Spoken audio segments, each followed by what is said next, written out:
spinning.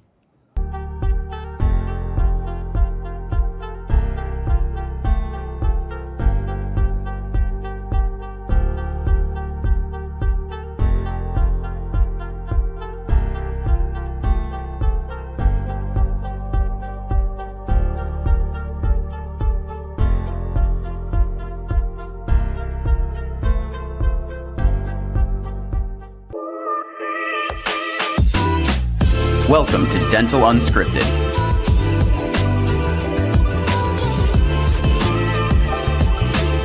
Where Mike Dinzio and Paula Quinn break down the practice ownership journey, one episode at a time. Starting up, buying, and running a successful dental practice.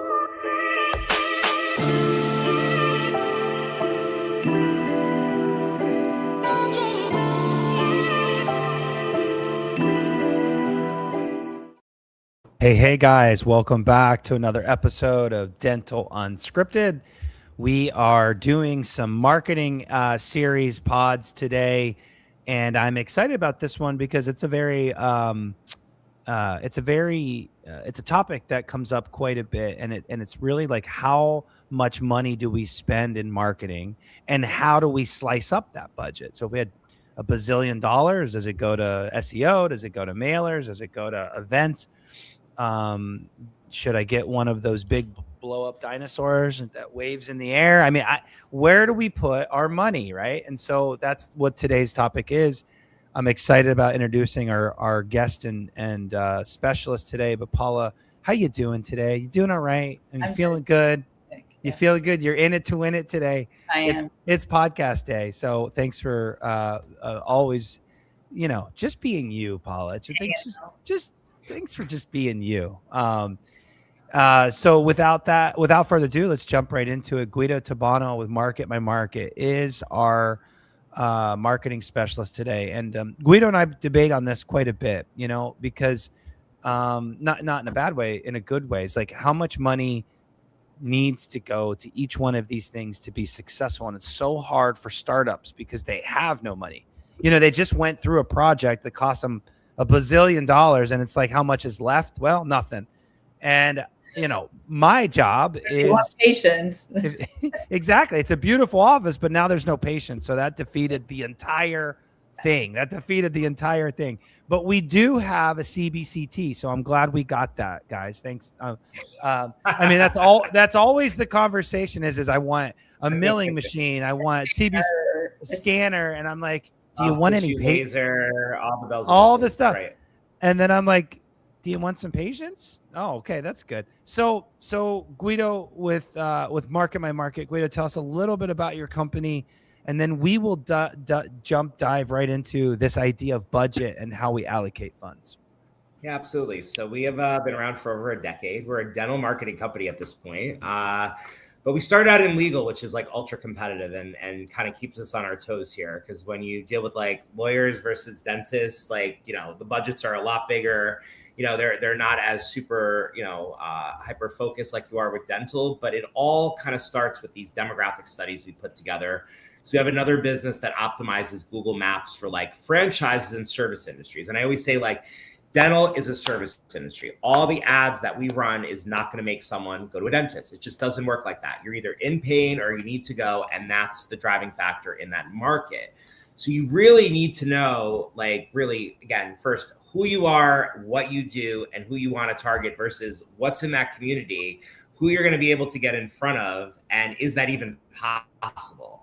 And they have to like match up for a very successful office. Because again, it's either they're out there searching and you have the ability to capture them, or they're just not in that market, and it's not going to happen no matter what we do. So that makes sense. I mean, we did an episode about demographics. Check it out, and it's really tying that those demographics to the actual marketing strategy and how to bridge that gap. I think that's super important. Check that episode out.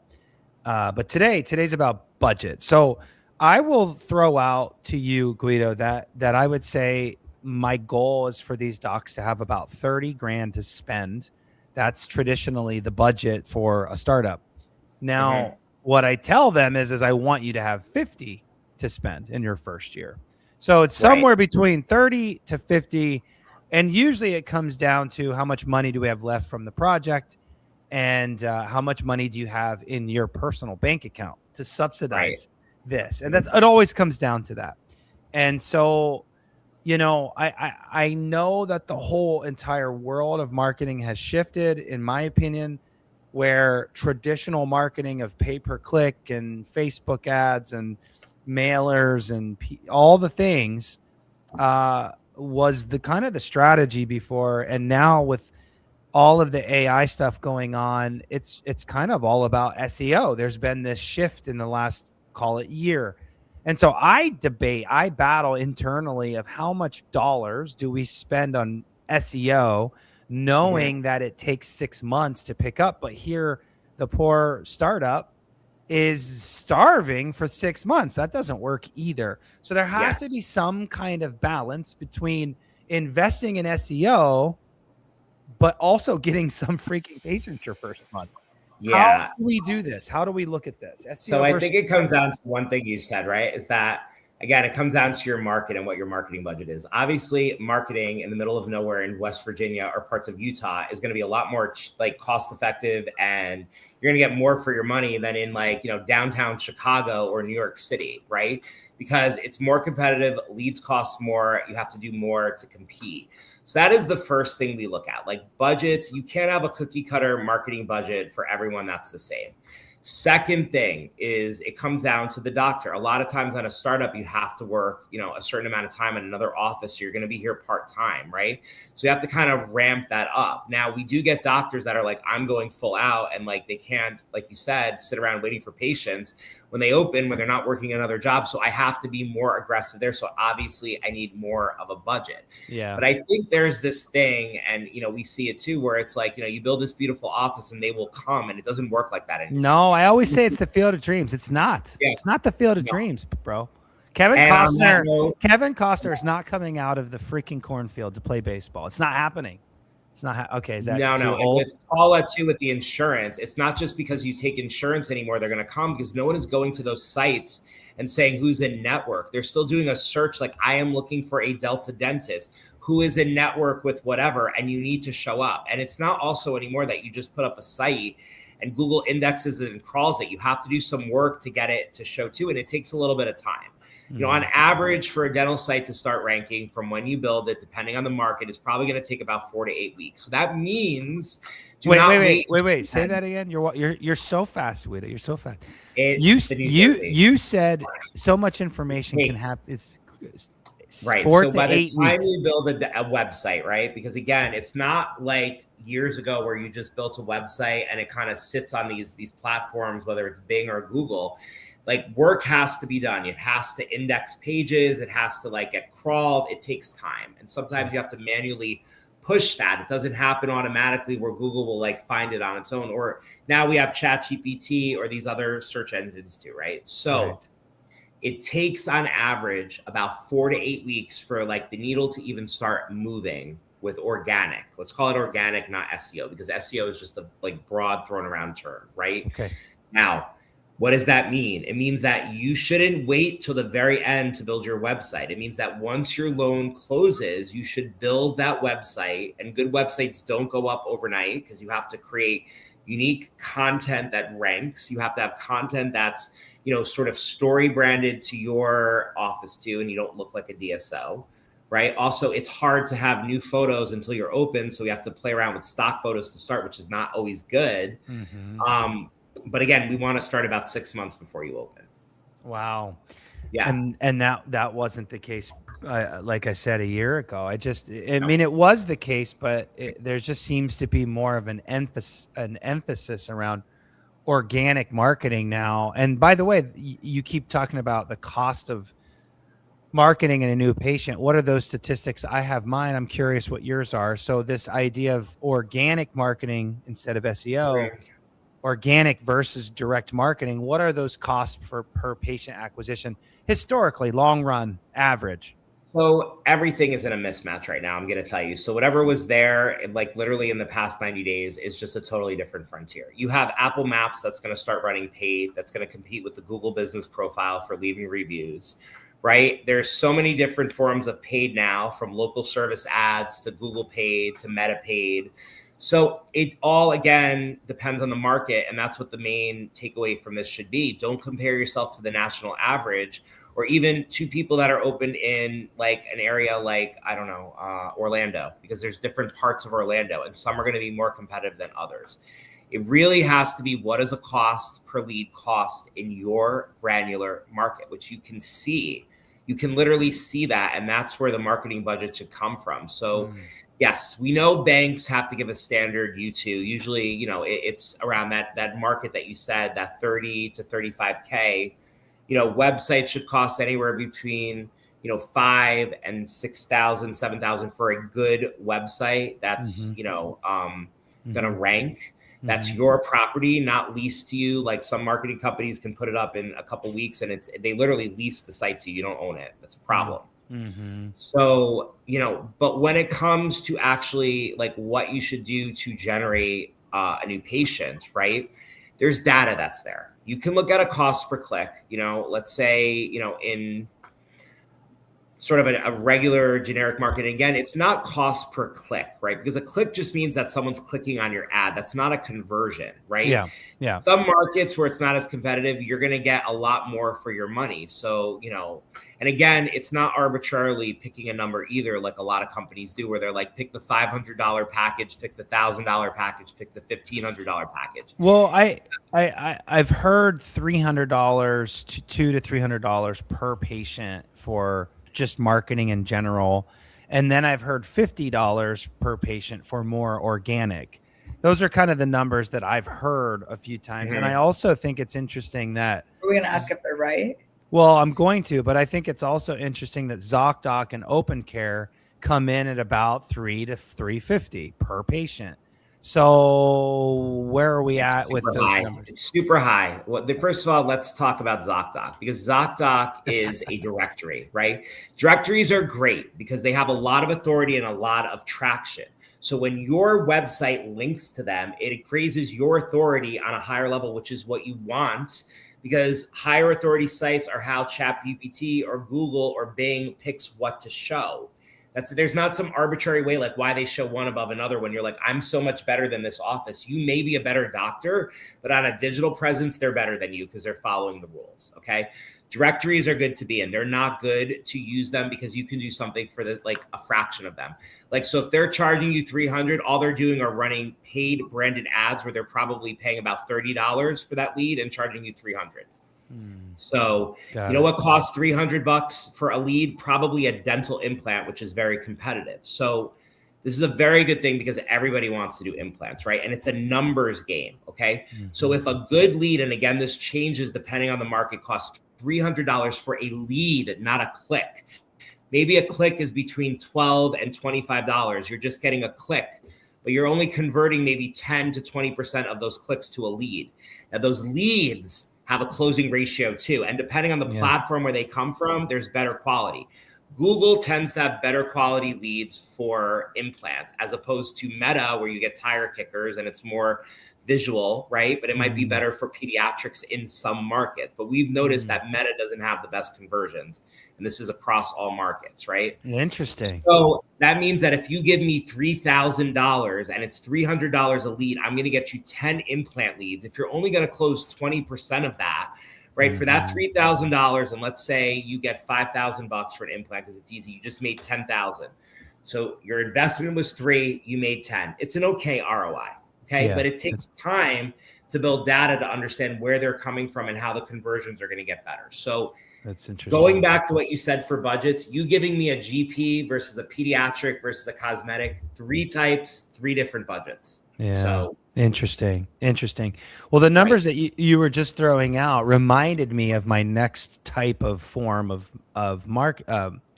marketing, and that is mailers. Do they work?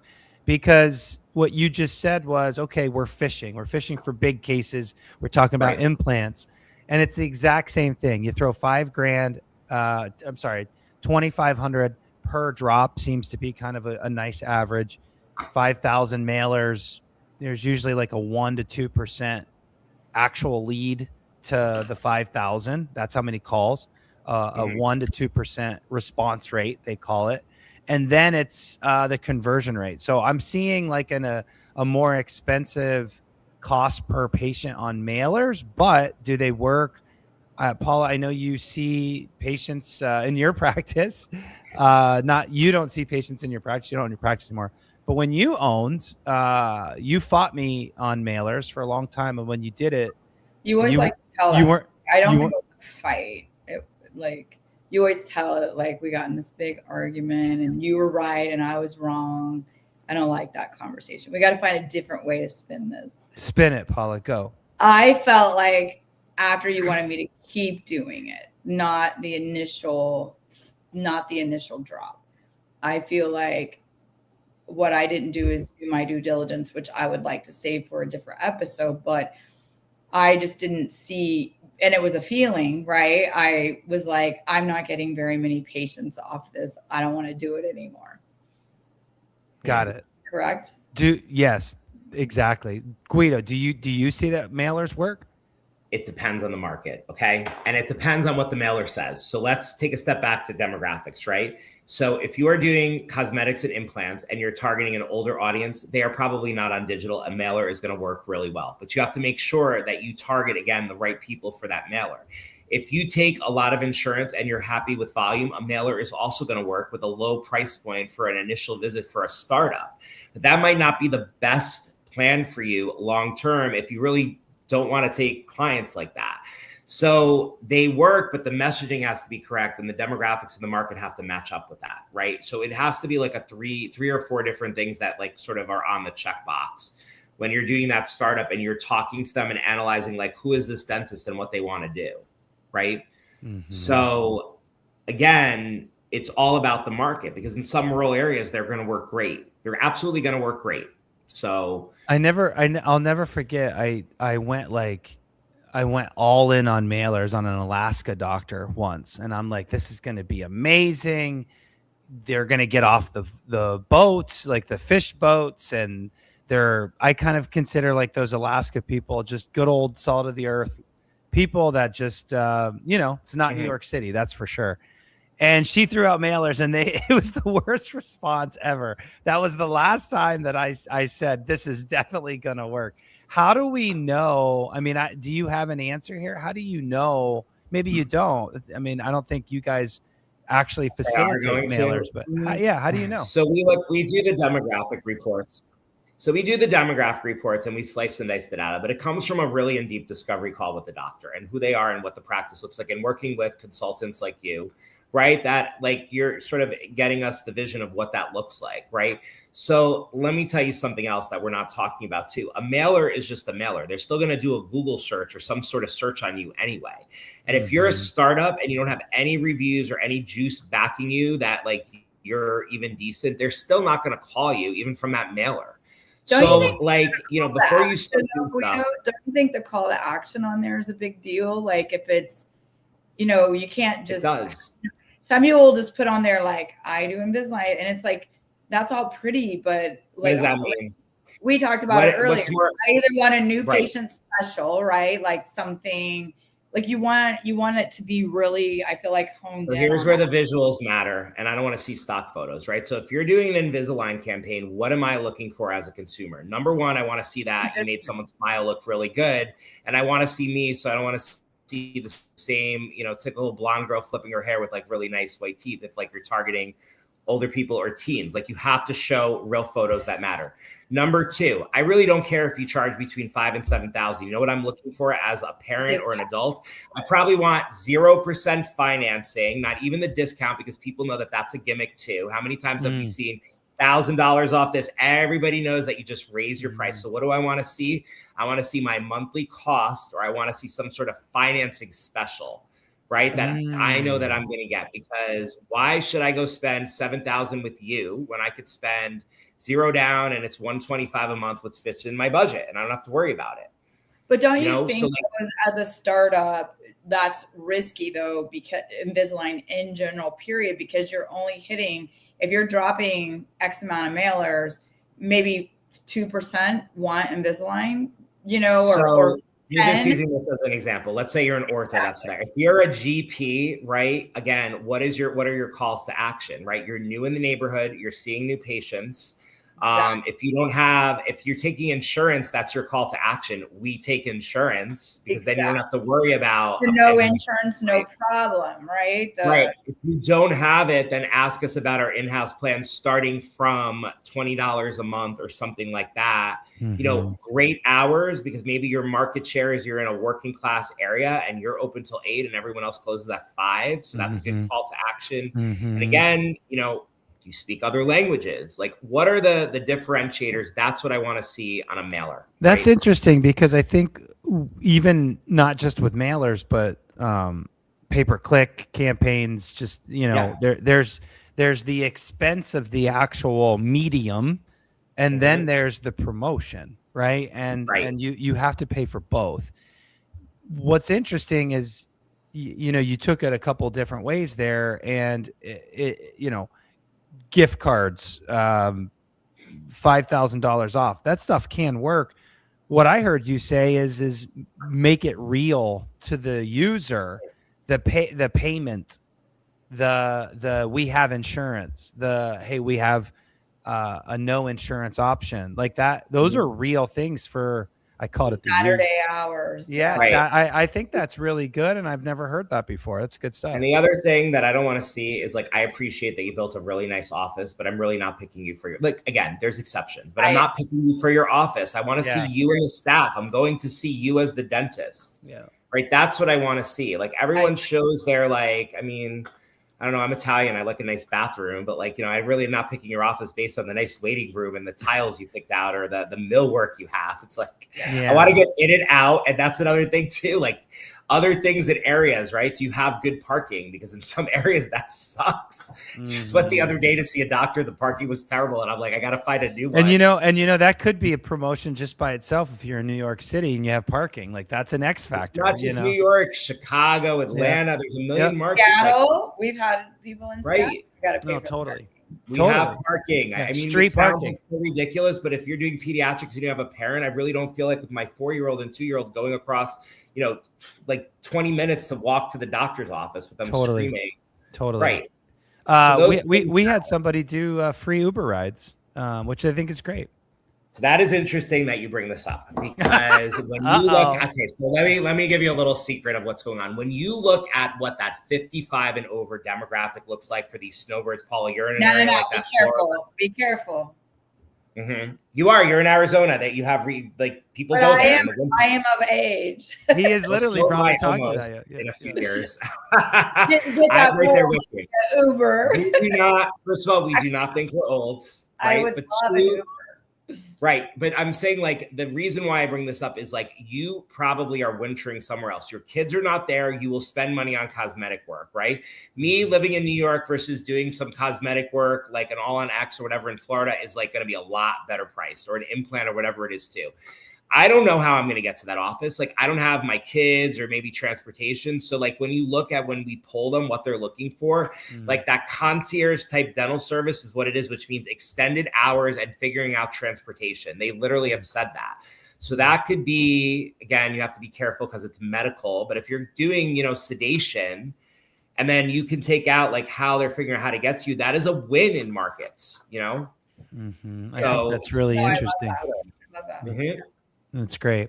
Okay, so just to kind of wrap up this episode on budget, I didn't hear a specific answer. So, like, and I know you're going to say you're not going to give me a specific answer. You're going to say it depends on the market. I know. No, I'm not. I'm going to give you some general price points, right? Okay, let's go. Now, if you want to be competitive, if you want to hit like $1 million within your first 12 to 14 months, right?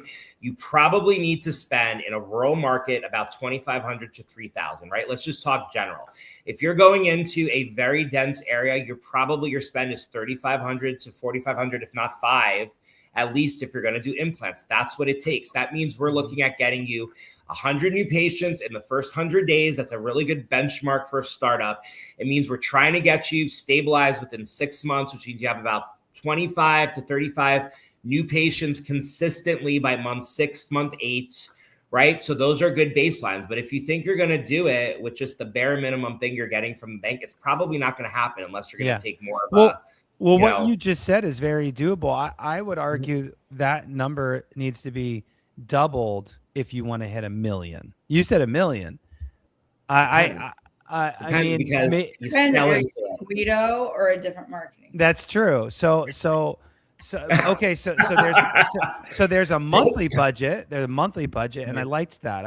I'm right at 3,500 a month, and you run that out for the whole year. I think you're going to do okay in a competitive market. But now let's talk about percentages. And I say this because SEO, direct marketing, mail. We didn't even talk about events.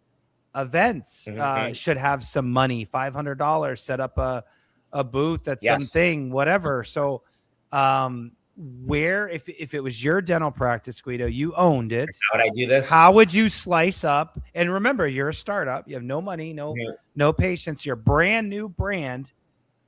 How would you spend that 3,500 or percentage wise? Yep. Number one, I'd have a killer website. I'd start 6 months before. 2, I would start making a hot list, and I'm going to go out with referral pads, which don't cost a lot. Maybe spend $200 on referral pads, and I'm going to network with everyone in that area. If I'm a GP, I'm going to think outside of the box. Who are the touch points of people that don't have dentists, right? I'm going to go to buildings with doormans. If it's in an area like that, I'm going to go to urgent care centers where someone cracks their tooth and they don't have a dentist. I'm going to look at all the opportunities that I can get in front of. 3, I'm going to join the Chamber of Commerce for like 200 and something bucks. And I'm going to go to every event that they have. And I'm going to network with other businesses too and try to see what I can do, right? This is 6 months before. And use your membership plan to do that. Use your membership plan. Use your membership plan to do that. Right. Yeah. Right. So that way I don't have to. Then I'm going to take a little bit. I'm probably going to go to Costco, get cookies. I'm going to go around and I'm going to network like crazy. And I'm going to go every 4 to 6 weeks to those offices, right? I'm going to put a little money there, maybe $500 to $2,000. You haven't spent a lot of money yet, by the way. No, I'm good. I am going to turn everything on. Well, this is 6 months. Yes. All 6 months before. All 6 months before. I'm going to turn everything on 6 to 8 weeks before I open. I'm going to start pushing reviews to my Google profile because I can get it verified. And now Apple, I'm going to try to get at least 100 reviews in the first 100 days. When I know I have an opening date, which we know changes, I'm going to start pushing ads conservatively, maybe like 1,500 to 2,000, depending on the market. And I got to start running SEO, which is at least a couple thousand there too, because it's going to take a little bit of time for the website to run and pick that up. Long term, I don't know if I want to run paid ads. I mean, I really want to drive everything organic and with my reputation and, with like AI, ChatGPT, Claude, Gemini, those are better quality patients, hands down. They're not coming to you from an ad. I would use ads to bridge the gap if I want to do ortho or emergency dental stuff and things like that. Or if I want to do wisdom teeth in the summer. So that's where ads, I think, would come in. Right. And again, I would front load what I do because my marketing costs should be have an ROI on it going into the 3rd or 4th month. So I know that I'm getting back what I spend so I can put more into investing it. So that $35K or whatever you gave me as a startup, I should have made my money back. And I'm I know what I'm going to invest and get out of it. So you would front load. I love that. That was perfect. Thank you for answering specifically. Would you spend that first $30K in the first 6 months and track it and then retool? You wouldn't spread that $35K over the first year. That's what I heard. Because then I'm making money and I can invest more. But I agree. The first 90 days is critical. You know that, right? It's also the hardest because you're freaking out, you're paying bills. So you got to stay cool at all times. Everything is strategy, right? You just can't rely on me or your marketing company alone. It's teamwork. Yeah. You got to have a digital presence, a community presence. You got to have everybody needs to be on the same page. Paula's going to coach you on those huddles every morning. Everyone has to be speaking the same language, right? Teams that win, you're all in sync together and it's the same thing. If I'm operating in my own little huddle here with no communication from you or feedback, how do you expect me to get you to the goals you want? I can look at only one part, which is clicks or calls, but I don't know what happens when they hit the office. So you got to tell me. We got to meet frequently. So that kind of teases up for the last the last part of this series, and I'm excited to do it. Thank you for being on the show, Guido, as always. And I think that was great. I think that's exactly what doctors need to hear when they're approaching marketing, because there's so many ways to spend dollars and money. Question is how do you do it, and what market, and what strategy, and what percentage, and are you getting your ROI? And I think that all matters when you're doing a startup. Yes. So thank you so much for your time today. And Paula, let's shut this down and keep rolling on the next topic. Thank you guys so much. Thanks so much. Thank Bye. you. Bye. Bye.